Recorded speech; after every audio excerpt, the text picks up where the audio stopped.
Assalamualaikum warahmatullahi wabarakatuh.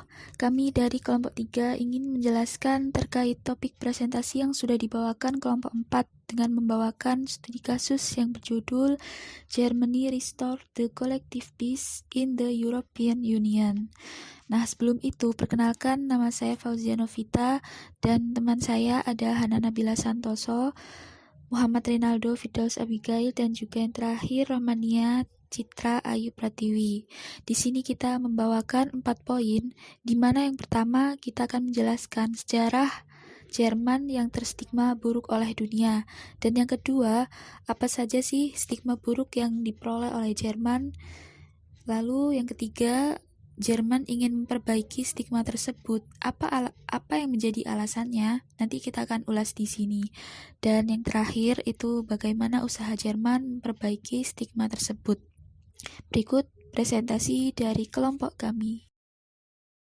Baik, slide yang pertama yaitu kita akan menjelaskan poin tentang sejarah terbentuknya Jerman. Pada awalnya dimulai dari Yunani yang mulai runtuh, lalu diambil alih oleh Imperium Romawi yang pada awalnya bernama Kerajaan Roma pada tahun 27-476 sebelum Masehi. Namun, tak lama kemudian Julius Caesar dibunuh pada tahun 44 sebelum Masehi sehingga digantikan oleh Augustus Caesar. Kemudian ia membagi Romawi menjadi 2 bagian, yaitu Romawi Barat dan Romawi Timur. Tak lama kemudian, Romawi Barat ini ditaklukkan oleh Germanik yang membuat Kerajaan Prancis. Yang kemudian Kerajaan Prancis ini memiliki 2 wilayah bagian, yaitu Barat yang sekarang menjadi Perancis dan yang Timur sekarang menjadi Jerman. Nah, kemudian sejarah Jerman terus berlanjut. Ketika Kerajaan Prancis terbelah menjadi 2 bagian, menyusullah suatu zaman terpecah belahnya kawasan. Mereka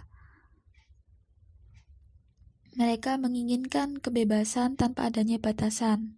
Kemudian terjadilah juga pertarungan agama. Terdapat pemisahan agama antara Protestan dan Katolik. Pemisahan agama ini mengakibatkan pecahnya perang 30 tahun yang bernama Dreißigjähriger Krieg pada tahun 1618. Lalu kemudian disusul dengan munculnya perdamaian Westphalen tahun 1648 yang mengakibatkan Jerman tidak berdaya, sehingga Jerman membutuhkan waktu seabad untuk menyembuhkan luka dari peperangan. Kemudian pada abad ke-17, Prusia semakin menonjol di bawah pimpinan Friedrich der Grosse. Prusia menjadi kekuatan besar di Eropa yang kemudian menandingi Prancis. Terus Rusia dan Australia dalam perang 7 tahun. Prusia yang pernah dikalahkan oleh Napoleon pada tahun 1806 mulai bekerja sama dengan Rusia dalam perang pembebasan bersama-sama pada tahun 1812 dan berakhir dengan kalahnya Napoleon. Kekalahan Napoleon ini kemudian terbentuklah Kongres Wina yang diharapkan dapat membentuk perdamaian abadi di Eropa setelah Revolusi Prancis pada tahun 1789 dan era Napoleon dalam memporak-porandakan Eropa. 20 tahun berakhirlah dualisme Prusia dan Australia, lalu keluar dari Deutscher Bund mengalahkan Austria, dan dalam perdamaian bukan banyak negara kecil Jerman Barat dan Utara. Namun seiring berjalannya waktu, Jerman ini memiliki ketidakseimbangan sehingga pada akhirnya menyeret Eropa ke Perang Dunia I yang berakhir dengan kekalahan Jerman pada tahun 1918. Krisis ekonomi yang didapatkan oleh Jerman itu pada akhirnya dia putus asa. Namun Pada akhirnya, keputusasaan ini menghantarkan Hitler dan Nazi mencapai kekuasaan. Ia berkuasa dengan kekuasaan dan juga teror negara-negara. Hitler melenyapkan semua lawan politiknya dan ia siap menaklukkan Eropa, hingga akhirnya pecahlah Perang Dunia Kedua pada tahun 1939. 3 tahun tampak tidak ada yang bisa mencegah kekuatan Hitler. Pada akhirnya negara sekutu bersatu menumbangkan Jerman dan berakhirlah Perang Dunia II di tahun 1945 dengan kehancuran total di pihak Jerman. Hitler dikenal sebagai diktator dari Jerman. Ia ditunjuk sebagai ketua umum partai Nazi di tahun 1921.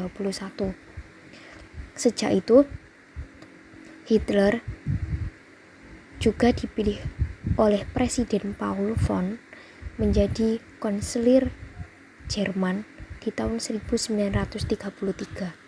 Sejak itu, dengan cepat Hitler mampu membangun rezim totalitarian.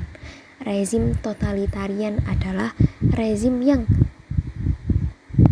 atau pemikiran politik yang tidak melihat bahwa eksistensi manusia ini secara perorang tidaklah penting. Sedangkan yang dianggap rezim totalitarian adalah bahwa setiap manusia atau setiap rakyat ini menjalankan perannya untuk mendukung tercapainya kepentingan bersama atau kepentingan negara. Jadi masyarakat ini nggak penting, keinginan masyarakat itu nggak penting, yang penting itu keinginan si negara itu. Jadi negara misalnya mau buat peraturan apa, ya harus diturutin, nggak boleh diduakan.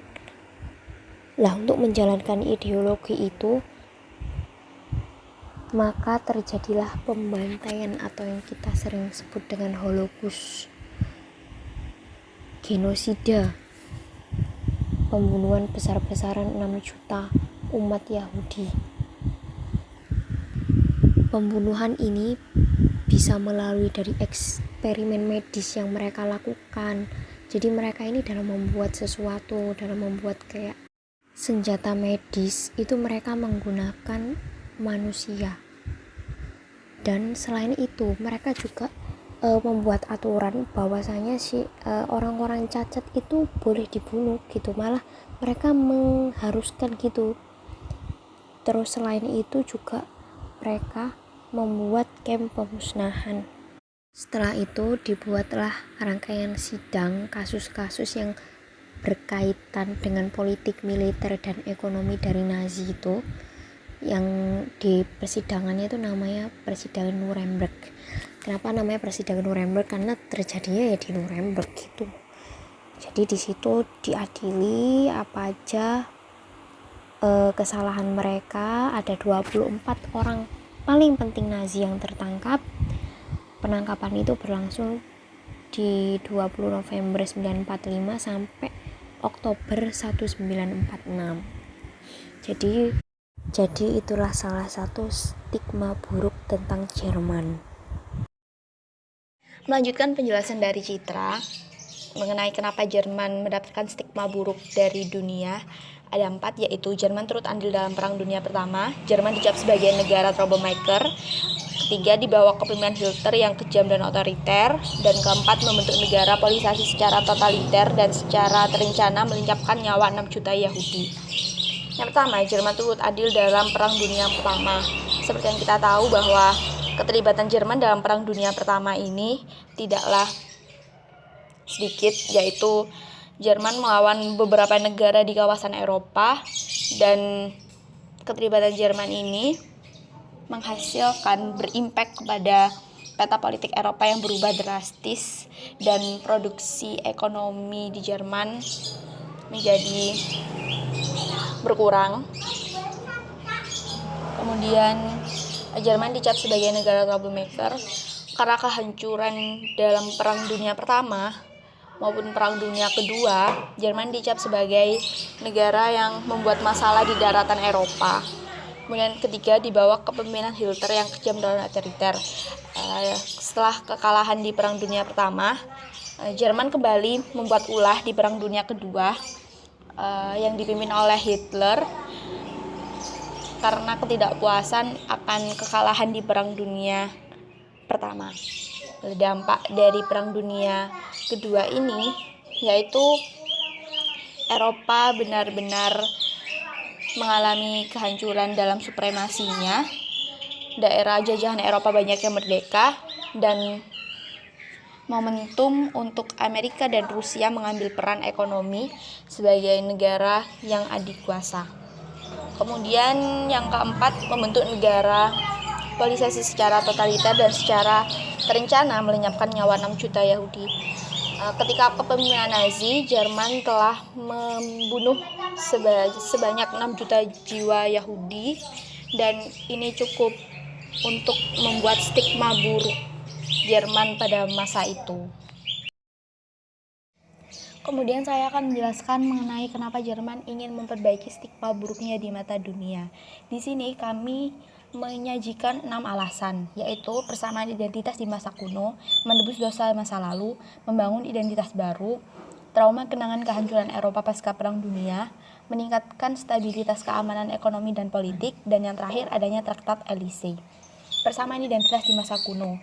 Seperti yang sudah dijelaskan oleh Fauzia di awal, Jerman memiliki persamaan identitas dengan Eropa, yaitu di bawah Imperium Romawi, yang kemudian oleh Augustus Kaisar terbagi menjadi dua, yaitu Romawi Timur dan Barat. Dan Romawi Barat ini ditaklukkan oleh Teutonik atau Jerman, sehingga satu daratan Eropa sebenarnya merupakan satu bangsa, yaitu bangsa Teutonik atau Jerman. Kemudian menebus dosa di masa lalu. Kita juga sudah mengetahui bahwa Jerman turut andil besar dalam Perang Dunia yang Pertama. Karena keinginan Jerman untuk menguasai seluruh Eropa, Jerman melawan Rusia, yang kemudian Jerman melawan Perancis, yang kemudian Inggris melawan Jerman, dan Jerman menguasai Belgia. Ini masuk ke dalam lingkaran Perang Dunia Pertama.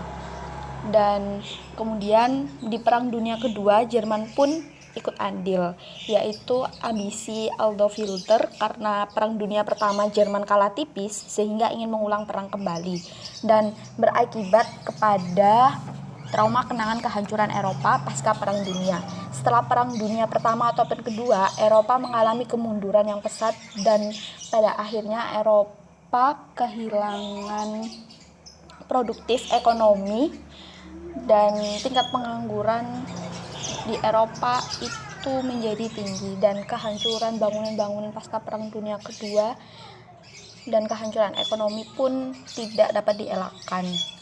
Kemudian untuk itu Jerman ingin meningkatkan stabilitas keamanan ekonomi dan politik, tidak hanya di dalam negara Jerman tapi juga di wilayah Eropa. Yang terakhir yaitu adanya Traktat Elysee, yaitu perjanjian persahabatan yang ditandatangani oleh Perancis dan Jerman dengan pada 22 Januari tahun 1963 di Istana Elysee Paris. Seperti yang kita ketahui, Prancis dan Prusia memiliki sejarah perang yang tidak dapat dikatakan jangka pendek. Sehingga adanya Traktat Elysee ini merupakan pencapaian sangat luar biasa dan Jerman ingin melakukan hal yang serupa di kawasan Eropa dan dunia, seperti itu. Oke, setelah tadi kita sudah membahas bagaimana sejarah dari Jerman, kenapa kok bisa sampai terstigma buruk oleh dunia, stigma buruknya bagaimana, hingga sampai pada apa alasan Jerman ingin memperbaiki stigma buruknya tersebut. Kali ini saya mendapat bagian untuk menjelaskan bagaimana sih cara Jerman memperbaiki stigma buruknya tersebut. Untuk memperbaiki stigma buruk, karena perbuatannya di era Nazi dahulu, banyak usaha-usaha yang dilakukan oleh Jerman agar mereka bisa diterima kembali oleh dunia. Usaha-usaha tersebut berupa ikut andil dalam mendirikan masyarakat ekonomi Eropa, kemudian masyarakat dilatih untuk menghilangkan simbol-simbol kenazian, kemudian hingga Jerman aktif dalam keanggotaannya di Uni Eropa dan NATO. Usaha yang pertama yaitu ikut andil dalam mendirikan masyarakat ekonomi Eropa. Masyarakat ekonomi Eropa adalah cikal bakal dari Organisasi Regional Uni Eropa yang nantinya terbentuk pada tahun 1993. Secara tersirat, dengan ikutnya Jerman dalam pembentukan masyarakat ekonomi Eropa, ini mengindikasikan bahwa Jerman sedikit demi sedikit sedang berusaha untuk mengubah citra buruknya di zaman sebelumnya melalui jalur kerjasama antar negara. Kemudian, yang kedua, masyarakatnya dilatih untuk menghilangkan simbol-simbol kenazian. Beberapa masyarakat di sana sepakat bahwa Nazi merupakan sebuah hal yang tidak patut untuk dibanggakan, sehingga untuk menghilangkan kebiasaan-kebiasaan yang dulu pernah dilakukan oleh Nazi, akan sedikit demi sedikit diganti dengan kebiasaan baru yang menggambarkan Jerman yang lebih modern. Kemudian yang terakhir adalah Jerman aktif dalam keanggotaan di Eropa dan NATO. Bukti bahwa Jerman ingin menghilangkan stigma buruk karena masa lalunya yang paling mencolok adalah Jerman aktif dalam keanggotaannya di Uni Eropa dan NATO. Keaktifan ini ditandai dengan pengiriman pasukan perdamaian untuk menjaga stabilitas di Balkan dan mengirim pasukan tentara ke Afghanistan sebagai usaha meredam pasukan Taliban. Sayangnya, penurunan pasukan ini menjadi kontroversial karena menurut aturan domestik mereka, Jerman mengirim pasukan hanya untuk peran pertahanan.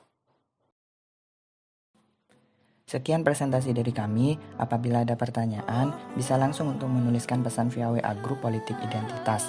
Format pertanyaan akan dikirimkan oleh presenter setelah presenter selesai menyampaikan materinya.